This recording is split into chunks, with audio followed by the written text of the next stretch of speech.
Fighting rages on in Ethiopia. Government troops are advancing on the capital of the northern Tigray region, but rebels say they will not surrender. The three-week conflict has already killed hundreds of people and prompted a refugee crisis.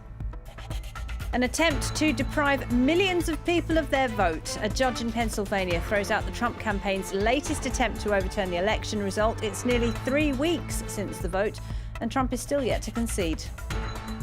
And an extraordinary discovery in Italy. The 2,000-year-old remains of a rich man and his slave dug up in the ancient Roman city of Pompeii. The victims died during the eruption of Mount Vesuvius back in 79 AD.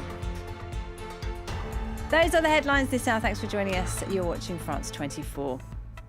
Well, we begin this hour in Ethiopia, where fighting continues between government forces and Tigray rebels. The army is advancing on Mekelle, the capital of the northern province, with plans to encircle this city of 500,000 people. Hundreds, possibly thousands, have already been killed during the three-week conflict, and tens of thousands of refugees have crossed into neighbouring Sudan. Ellen Gainsford has the latest.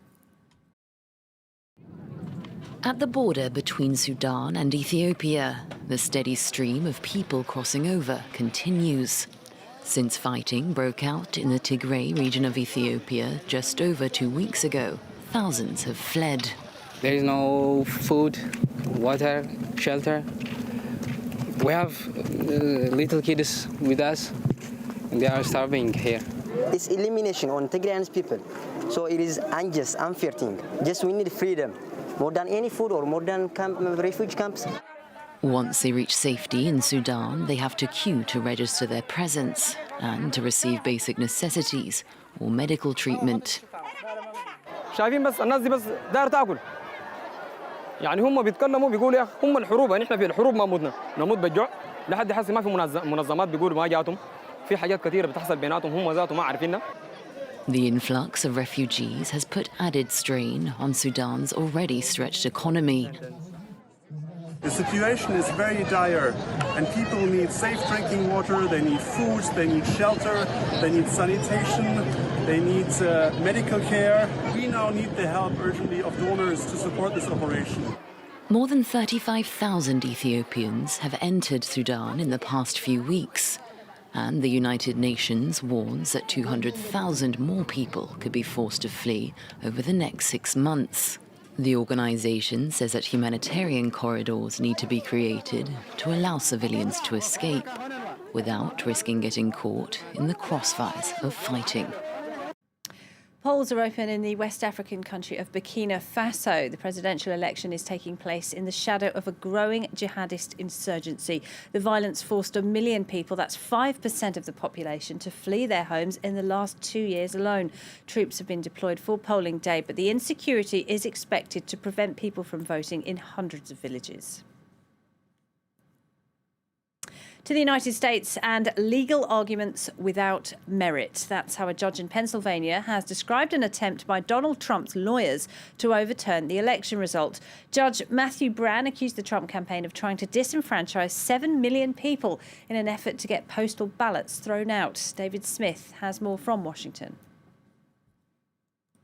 A 37-page opinion from the judge that at one point described this as a Frankenstein's monster of an argument, and said, trying to invalidate so many thousands of votes like this, you would expect lawyers to come prepared with really very explosive evidence, very persuasive arguments. And in fact, he said it was full of speculation and just not really going to fly, and there was no real doubt that this case would be tossed out, and it does leave the Trump campaign really running out of road now in this attempt to challenge the election results in Pennsylvania and elsewhere.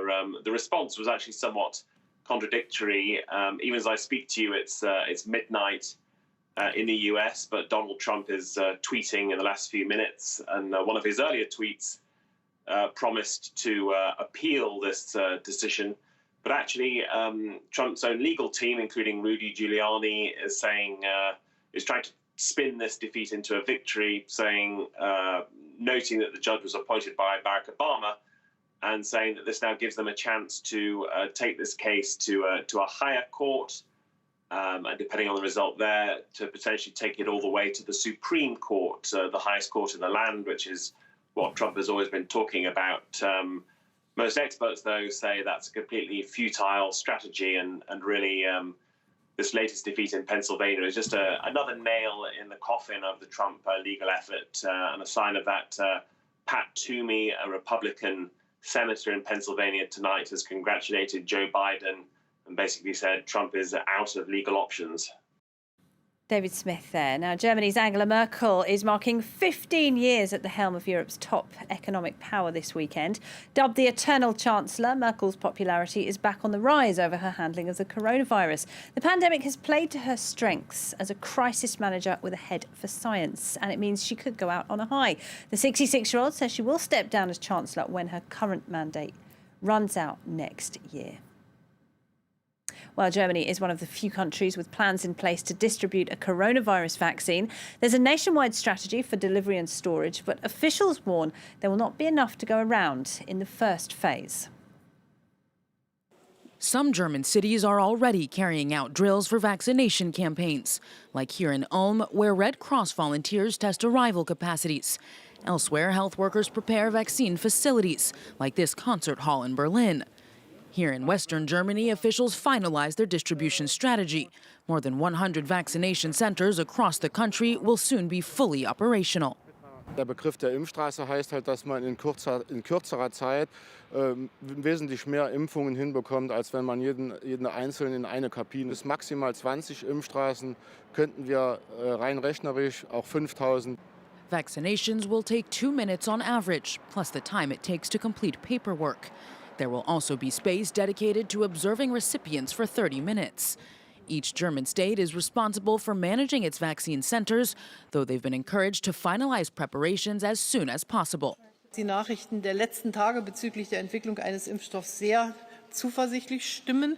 Und wir rechnen dann auch in Europa mit Zulassungen, die im Dezember oder sehr schnell nach der Jahreswende. Distributing vaccinations en masse will be a logistical challenge. In Berlin alone, 6 large centers have already been prepared. And one of the most promising vaccines must be stored at -70 degrees Celsius, requiring these freezers, which cost €20,000 apiece. And we end with an astonishing discovery in Italy. Archaeologists have found the remains of 2 men who died when Mount Vesuvius erupted 2,000 years ago, destroying the ancient Roman city of Pompeii. Experts say one of the victims was a man of high status, while the other was probably his slave. Marius Sophos has the story. Discovered during the excavation of an elegant villa on the outskirts of the ancient Roman city of Pompeii, the partial skeletal remains of 2 male bodies, one believed to have been a wealthy man, the other his slave. Le 2 vittime scoperte in questi giorni sono una testimonianza incredibile, straordinaria di quella notte, di quella mattina del 25 ottobre dell'irruzione. Le vittime probabilmente cercavano rifugio nel criptoportico, in questo vano sotterraneo dove pensavano di essere più protetti, vengono travolti dalla corrente piroclastica, morte probabilmente per shock termico, come mostrano anche gli arti, i piedi, le mani contratte. Plaster casts of the victims were created, taking advantage of the impressions their bodies made in the hardened ash that was left behind by the eruption of Vesuvius in 79 AD. The victim, believed to be a slave, was a young man, likely aged between 18 and 25, while the other man, said to be his master, was aged between 30 and 40. The find was made in the same area where a stable containing the remains of 3 harnessed horses was excavated in 2017. Italy's Minister of Culture praised the new discovery on Friday.